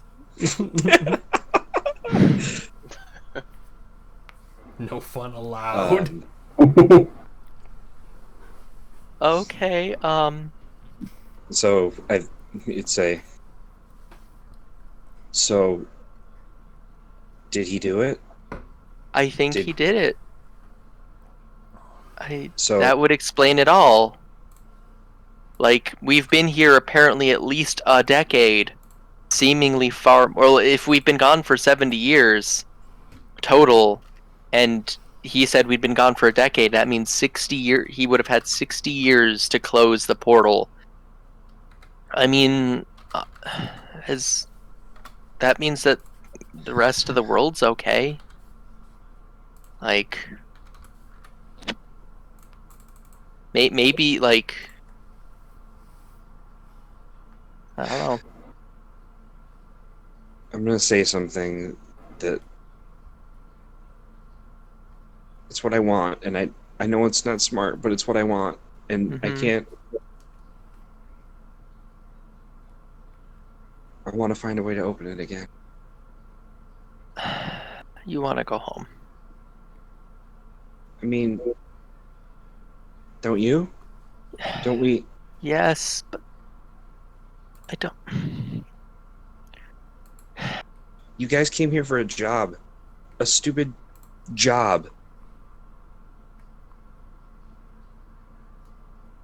We shouldn't have come here. What did we expect to find?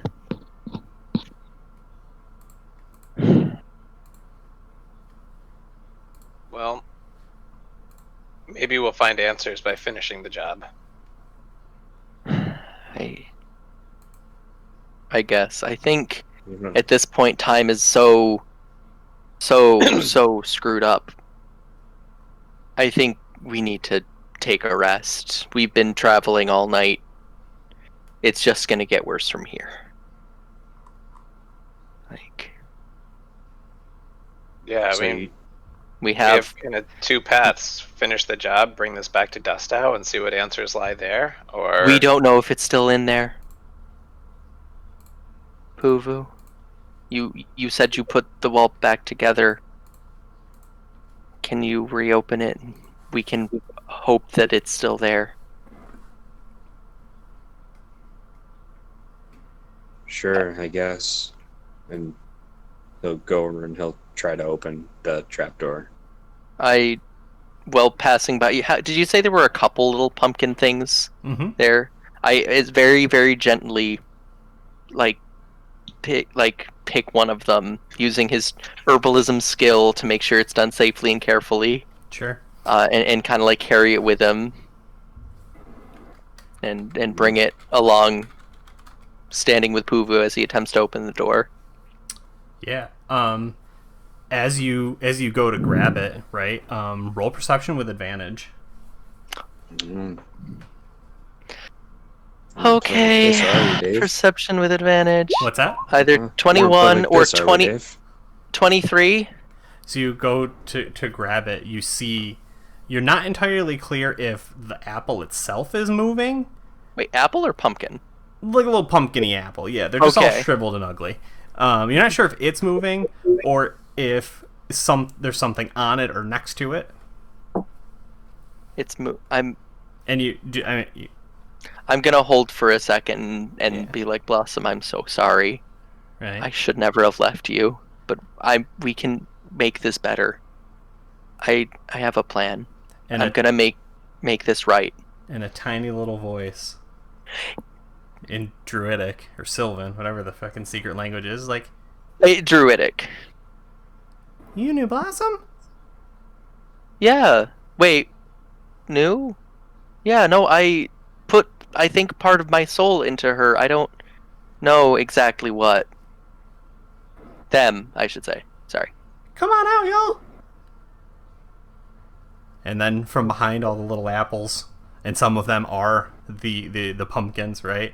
Have you seen Flapple, the new Pokemon? That's an apple. I love Flapple. Yeah, all the little pumpkins just open up, and they're like weird carapacey looking fey creatures, and then appearing like literally pixie size, right? Like tiny little creatures, like actually tiny, right? Just appear out of the invisibility, all just kind of floating and hovering with little multicolored dragonfly and bee wings, and they're like, well, who are you? Who are you? Who are you? My name is Drib. Who are you? And say it again. What? Drib. Who? The full name is, and I have this written down. Drib Corvidae Corvus. Drippy Bird. Yes. Oh, that's a really adorable name. Is Blossom okay? I really screwed up and got caught in time shenanigans and should never have left them. I mean, she's dead. Oh. She's our mother. You're my grandkids. Kind of. This is really weird. And we cut from that. I'm so... In Puvu, right? You perform the sacred ritual and you knock 3 times on the ceiling. Oh, thank God I don't need to steal all the power of that magic object to bring Blossom back. Betraying the party was gonna feel bad. And whirring, clicking, and radiating behind the wall, the machine. Oh, that's what it's called. Uh-huh. Mm-hmm. Well, the machine is still here, guys, and Blossom is sadly passed away, but has had kids. Go ahead and roll perception with disadvantage, Puvu. Mm-hmm. Yay. Disadvantage. Mm-hmm. Oh, Mm-hmm. that's really tragic. I'll have to set up a thing. No, it's an 8. It's an after image, right? It's like you don't even see it when you're looking. You see it when you blink. But for just a moment, it looked like all 3 of the forms that are inside the birdcage were on the ground with their heads hanging, right? And you like bring the torch in, and you can see that they're right. Huh. Does that make sense? Yeah. I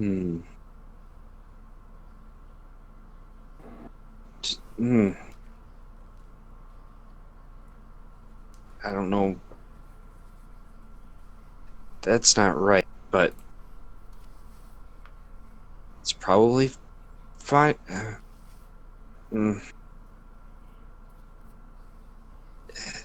Can I get any sort of inclination whether this is charged up again?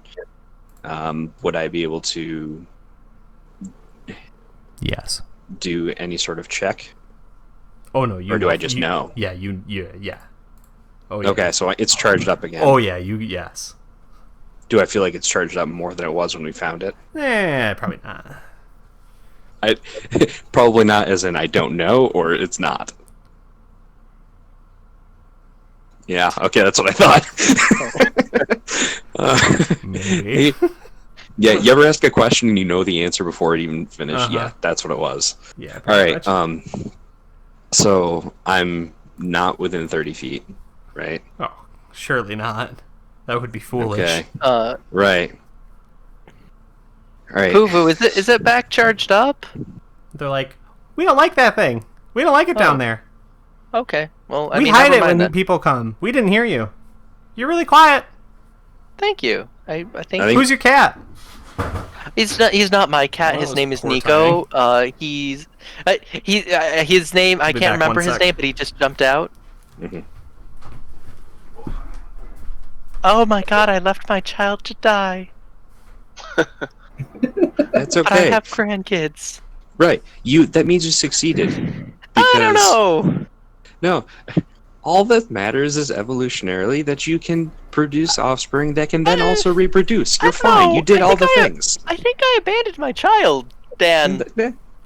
I mean, you may have, but, success anyway. I wouldn't count that as success. You closed the loop. You're back with your family. Your new family.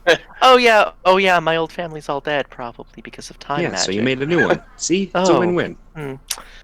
Anyway, so how many of these little fake creatures are there, it appears? I don't know. Chat, give me 4d4 rolls. Daniel Day-Lewis voice. Daniel Day-Lewis, what? Oh, Daniel Day-Lewis voice. I abandoned my child. I love that. I can't do a Daniel Day-Lewis voice. Such a good movie. So I think so he hears Drib saying that, like, is that thing still down there? And he doesn't answer. And he just looks down and he hangs his head. And you see his face just goes kind of blank. He just steps forward. Uh-oh. As in he activates the machine. Yes. Oh my god. Is that why you got the boom mic thing? Yeah. It's really brought an immersive quality to the game. There's 10 so three of them are flapples, and the other 7 are little praying mantis pixies. Oh, I love them. They are wonderful creatures. Mm-hmm. I still am not sure what I gave up to help Blossom grow, but boy howdy did I, and was it worth it? Yeah. So Dan, we discussed a thing about Puvu's future. Yep. And I would go so far as to say it was hopeful and positive and maybe even good.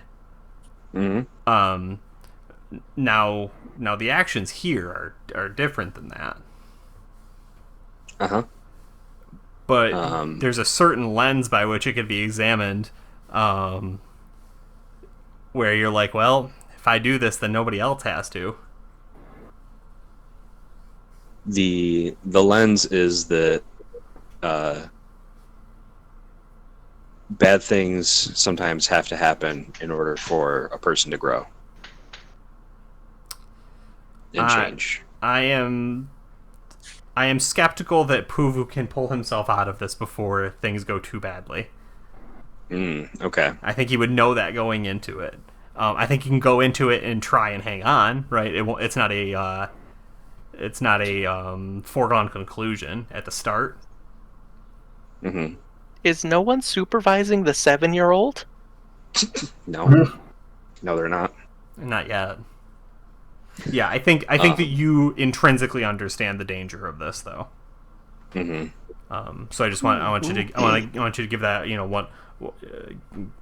you see that warning sign before you march him in, okay. Completely unabashedly. Okay. So, I think he would think about Drib having hope to see his family. Mm-hmm. And then realize what just happened. And he'd realize that things don't always turn out the way you want them, but it's not always the worst. And that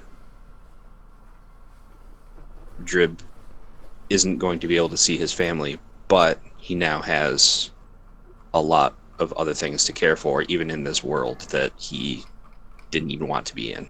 Mm-hmm. And so,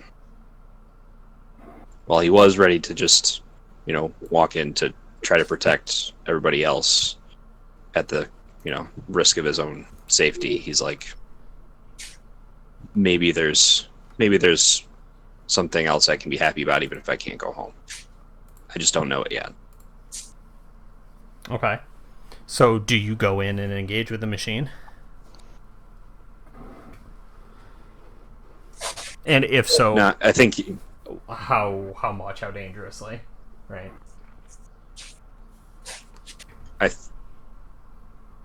I think he would say something before doing it. Then, Okay. he would say something to the party, like, "Guys, it's still here, and it's charged."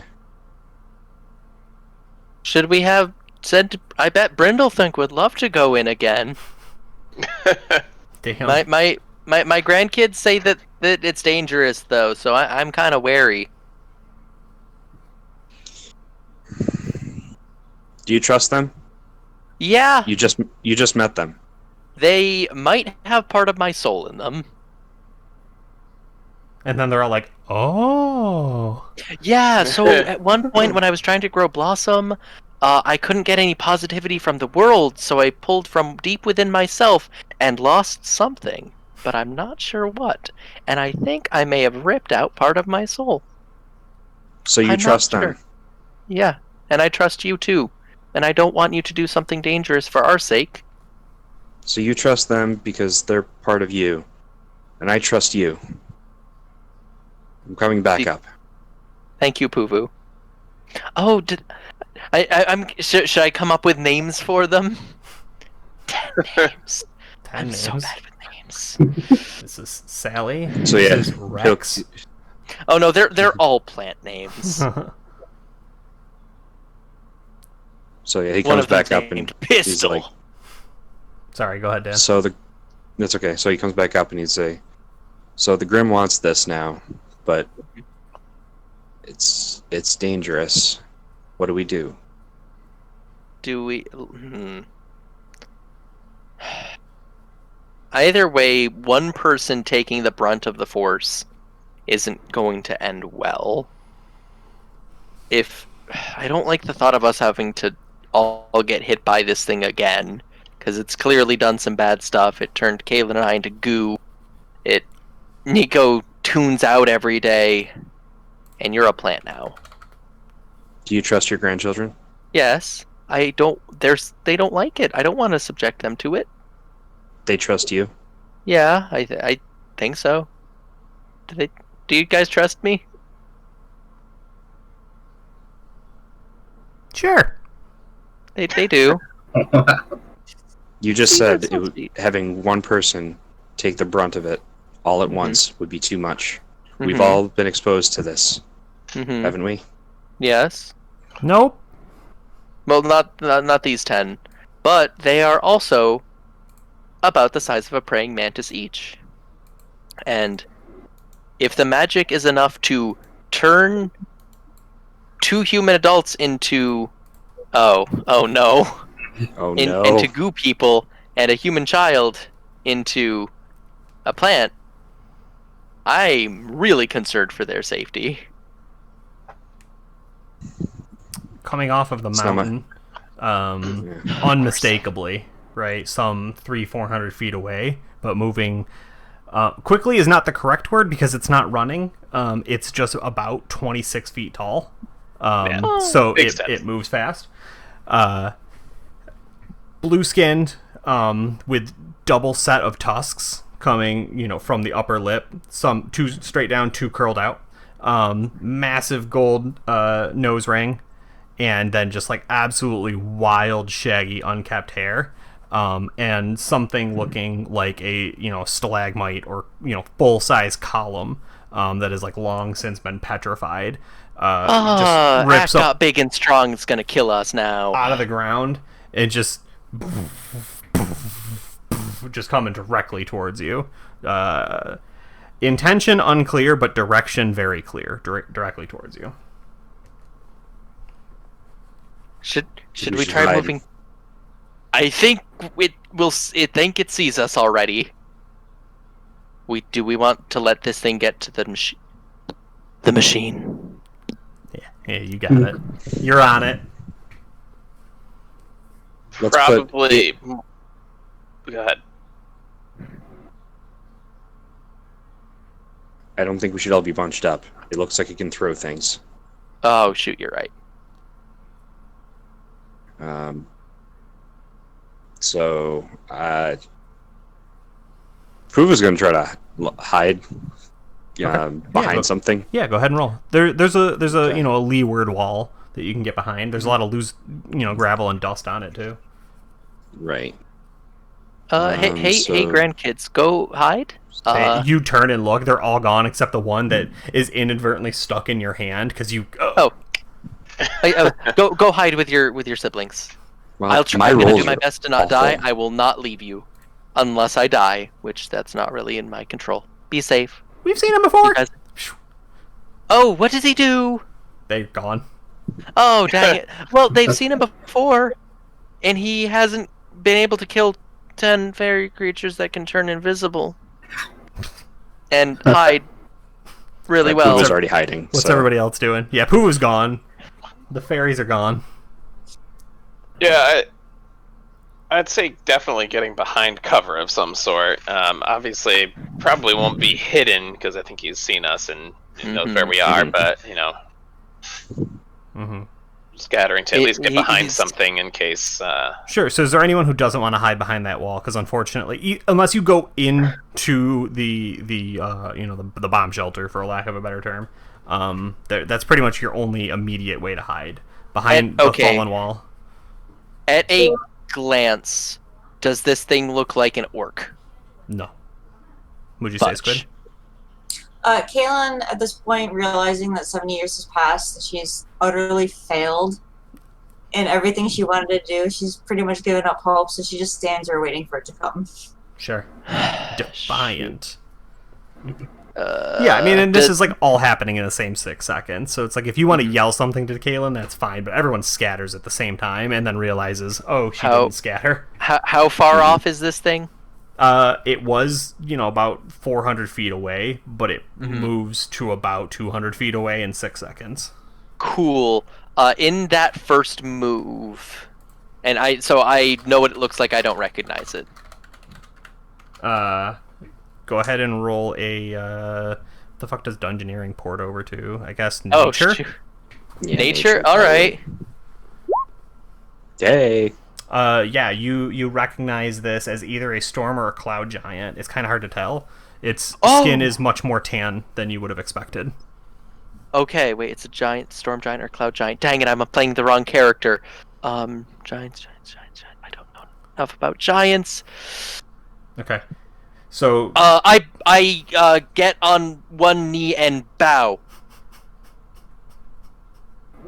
Okay. So, Kaylin, do you have weapons out? Are you standing defiant, or are you just staring, kind of like, for lack of a better word, stunned? No, she's just kind of standing there staring. Not really defiant, but not really stunned either. It's just kind of like lack of hope. Sure. Yeah, disinterested, Yeah. Okay. Ah, cool, you're big. Ooh. Yeah. Are you strong? Yeah, so, it moves 180 feet the first round, 180 feet the second round. So it's, just kind of, a human stone throw away at this point. Uh-huh. And announces in Giantish, if any of you speak it. Nope. Drib might. Now that he's a changeling. It doesn't. I don't Doesn't think work it that way? gave me any languages. No. I mean, I also don't know if a language, that's something he would have known already. Like, changing it doesn't really... The main thing is he lost the vocalization and picked up shapeshifting, was the main difference. He also can't create copies of things, but hadn't done that anyway. Right. Okay. Like, nothing really changed mentally. It was just all physical changes. It announces in a obviously booming voice. This one sees your respect, little cousin. They call me Roke. But that's in Giantish, so you don't understand anything. Mm-hmm. Right, and it looks for comprehension. I have no idea what he said. I continue bowing because you said it's either a cloud or a storm giant, so they are.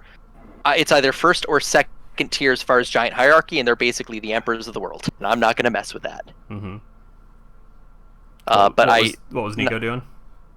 I think he sees. Obviously, he doesn't understand anything, but he sees the giant look toward Drib and clearly not attack. And it's like, well, maybe this is a good idea. And he gets down on his knees too, and just kind of calls out, just, do you wish to harm us? In common. Yeah. Yeah. And it looks, and in Giantish, so the audience is getting subtitles, but the players or the characters are obviously not, right? As it goes, fuck. None of them. They never speak Giant. God, I learn anything in those blasted libraries. And then it says, Shoe Bill in common.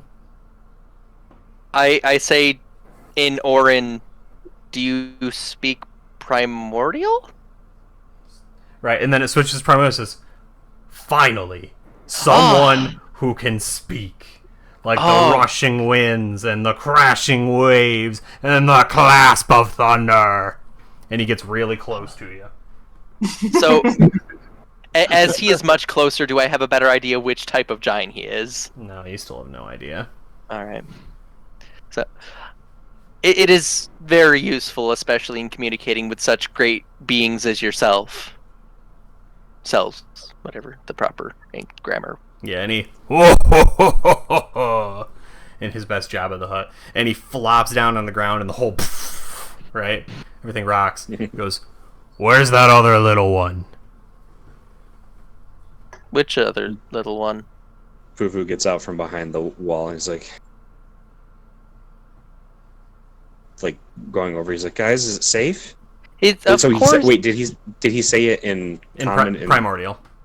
Yeah. Okay, I don't speak that either. He doesn't speak common. I'll translate. But first I'll say it to him. You repeated it, so I'm okay with Poople coming out because you said which other one. Okay.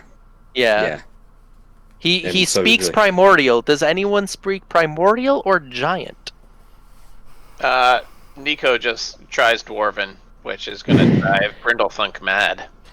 Oh no! Yeah, it actually just raises an eyebrow from Roke as he's like, and Brindlefunk, Danlo, you get to do a fun little drawing. Woo! Oh boy!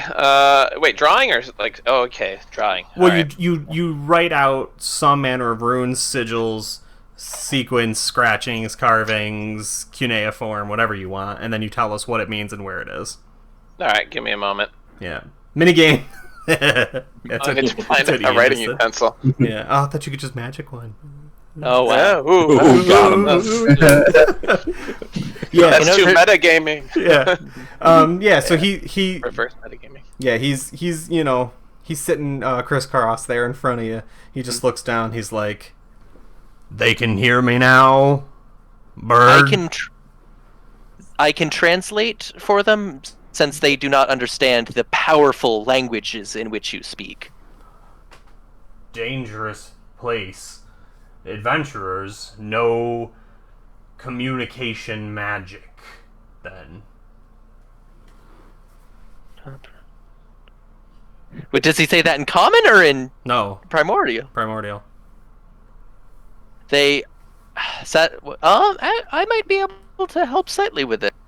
One moment. We have 4 other party members, correct? And 10 fairies. And 10 fairies. So you can go I fight, can translate for them. Never mind. I can't help. I can. Well, I can do math. Here, so. All right. Must be. So here, I will cast using my staff of charming, I'm going to cast on myself Comprehend Languages. Is that only a self-cast? That is range self. Yeah. Yeah, which is unfortunate. So that uses one of its 10 charges, but I inform him that, well, I can only speak to him in Primordial. He may speak Giant, a tongue worthy of his stature. It is something, then, I suppose. Where did you find that little toothpick? Funny you should mention it. This is regrettable. I gesture down and say it was in there about 70 years ago, and gesturing to the bunker. He goes, No, can't be. That math's wrong. Maybe. I'm not sure how long we've been gone. We were stuck in a time loop. It was bad, and sadly we aren't as long-lived as giants. I watch, and he taps the little, bomb shelter there. He goes, I watch for 3 full cycles now, not 70. Okay. So it's been 3. I'm not quite sure how long we've been gone then. And I kind of call the party. It's like, I don't think we've been gone 70 years. And he turns and he looks at you, Puvu. He's like, strong magic of those pretenders. Puvu, he says you have strong magic of those pretenders. So, the Forge. Oh, you speak of the Forge. I'll translate. Like, do you speak of the Forge? The little one does not have. And he switches back to Primordial. He doesn't say it in Giant, and he says the enemy, which you would know means gods. Hmm. He doesn't. Okay. Sorry, I'm trying to recall everything I know about giants. So he's saying that I have pretend magic of the gods. Who are their enemies because, well, except for the giant gods, who are kind of unique to them, and then there's like their Allfather and his sons. Mm-hmm. And they have a special name for them, and I can't remember it. Yeah, I think we're getting hung up on semantics, though. Yeah.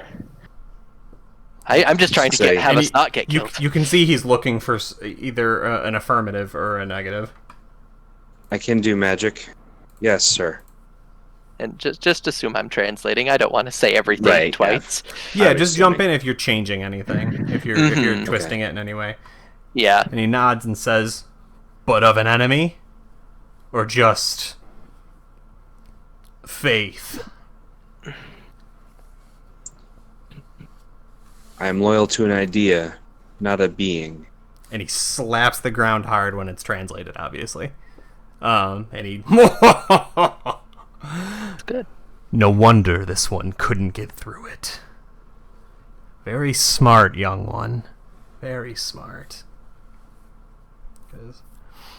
Will you take it far from here? And we just do, it cuts sharp, right? And we just focus on the machine, just vibrating, oozing strange colors. We want to get it very far away from here. Good. Is a bad land. My kingdom. Stolen. Ruined. I was thrown down. But I was not foolish. I keep everything I can safe.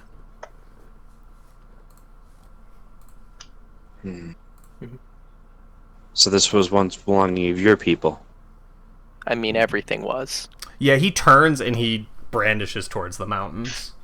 Yeah. And he raises his hands up. Okay. you would have us get rid of this for you? And he turns and looks, says, "There are no words for where and what that is." And we would get like Samurai Jack style, right? Like, right? And he's like, "It is unnatural. It is wrong." We have someone who wants it. Can you tell us why?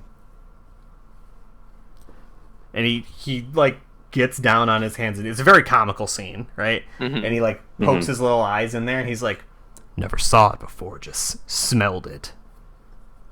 No clue what it is." He probably wouldn't say it like that, but I'm using shorthand at this point. Yeah. Right. This one doesn't know what it is.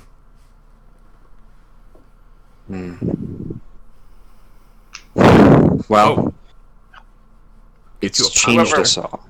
So go ahead. So you first, Dan. Oh. Well, I guess I don't understand anything you're saying, do I? I'm It's getting translating it translated. all. Oh, okay. Yeah, it's translating. Okay. Yeah. Sorry, I was busy making Brindlethunk's drawing here. Holy hell. Nice. Nice, beautiful. What the fuck is that? Brindlethunk. As best Nico can tell, he recognizes the runes, and he's like, "It's a tower with wings?" Mm-hmm. When the sun meets the earth on the oil fields in the west, huh? Okay. Thanks, Brindle. Whatever that means, little one. Yeah, he just pats him nicely. There. Okay. You have to write that down and send it to me. Yeah, I will. Okay. Well, whoever wants it wants to go home, and I suspect home is a place that is not of this world either. Yeah, he turns again. So Drib's translating, but he, he's focusing on the person who's talking, even if he can't communicate with them directly. He says, "Then good riddance. Don't need them here. They bring." And then he switches into he's been using giant mostly, but Drib, you would notice he switched into primordial to say the enemy when he meant gods. He's still in giant when he says the enemy this time. So you don't know what that is referring to. Okay. And that it brings the enemy. My best guess is dragons. Well, we got it out of the caves with the mind flayers. We can bring it the rest of the way and get it out of his domain. His head whips back when you translate that. He's like, "Here? Already?" In the mountains. And he weeps. In that direction. Yeah, he just I have no weeps. idea what direction that is. It's like my mountains, defiled by the enemy. At least they no longer have this to make whatever they were doing even worse. Do you need my help? I think we may. Before, when we were exposed to this, it changed us. Cursed us in a way. We're concerned that it'll do the same again, and that we may never be the same. It will harm us like it has harmed the land around us. Brindlethunk's just flexing in the background, like. Right, yeah, he's like, It "I'm also big did strong." that And he goes, "How? When you hit it? when we got close to Retribution?" it. Without even touching it, it turned him into a plant. So you need it carried, but cannot withstand its change. We don't even fully need it carried, I don't believe. Just if we can... We have 50 feet of hempen rope. And because he needs to recast levitation on it. I wouldn't want to take you that far from your domain. It would be too much to ask. I'd probably translate like, "Guys, he's offering to help, but I don't think we should take him super far away. Like, this is his home." He can walk back quickly. Look at the size of his legs. True. This is his home that he wants protected. True. But then what, it's like, do you think they'll let us into this city with the giant? Can they really say no? That's valid. We would get there much quicker with his help. And I would turn to him and it's like, can you withstand it? I don't know what it is, just that it's wrong. I don't want to curse the giant.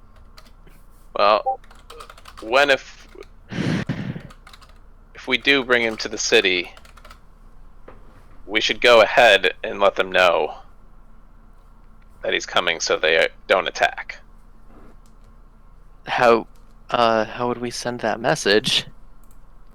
We would want to be, some of us at least, a distance enough ahead that they wouldn't see him. Gotcha. Oh. I don't know. I'm turning to the party on this one because I'm not sure what can help. I mean, it's either we carry it or he carries it. What happens if he carries it and all its power goes into him and now he's been messed with by this? Big strong. Yeah, and mad that it has altered him. We've warned him. I'll go through and be like, there is a chance this thing could change you. Do you want to take that risk to rid this evil from your lands? I am one. So few left. My brother, Japromachor, gone, taken. You say the enemy in the mountains. They'll look for this. I'll remove it. He's willing to do it.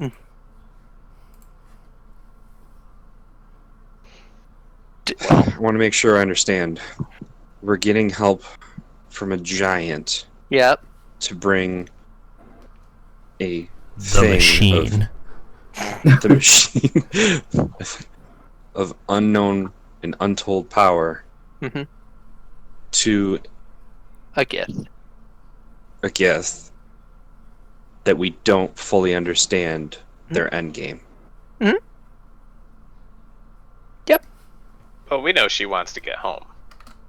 True, and if she goes home, she might take this thing with her. And if she's gone, she can't mess with us anymore. Yeah, it could require the rest of its power, could destroy it in the process. Or it could leave with her. No. At the risk of getting everybody to bed at a somewhat reasonable hour, does anyone have a scene that they want in particular? Because otherwise I'm going to end this. Can I attempt to recall a word in giant? You can try anything. What would I roll to, like, what would that... What's the word? Or what's the thing you want to say?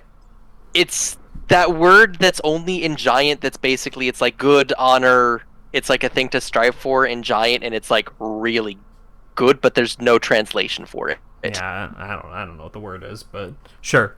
We'll end with you. If you want it, make an intelligence check, DC 15. Oh boy! All right, intelligence. And you're like a duck, and duck. You are a duck. Yeah. Is everybody cool with this? The final scene. A duck. Yeah. Okay. Yeah, because you truly embody duck. All right, I'll give it up. Ian threw some points in there. Technically, I didn't say you failed. I just implied it very strongly. All right. We'll and I want to say it's like mott or something like that. Yeah, because I'm not familiar with it, right? But you turn and you give him that like mott. You're seeking right whatever this honor, this glory, this like. Well, I'm saying he embodies it for everything he's doing for us, for his people. Sure, and he just shoves his hand at this machine, grabs it, probably damages it a little bit, right? Rips it out of the ground, and you can just see his hand, like his whole arm, just changing, right? Just changing in front of you. But time to go. We will not roll the dice this episode. We will end on that cliffhanger as he's like, right? And he's holding the bird cage, and all the little pixies are like, "Oh my god!" Oh, they're back. Hey kids, want to go on an adventure? You kids ever see a dead giant? We're not gonna let him die. He's either a cloud or storm giant. That's the first or second highest tier. Right. That has been episode 30 of the Electric Dice Podcast. City of Gold. Letters from Goose. Those were great, by the way. Called Pop. The letters to Goose. So that was. I wanted them to just be there. Like I just wanted to just grind Ollie into the dust. But you know, gotta take care of guys. We had to do it on an upswing. So I knew what I wanted to do with Blossom, and I knew I wanted the giant to come down and give you a hand. So we were able to have a heavy middle arc, and then get back out of the muck before the game ended. Yeah.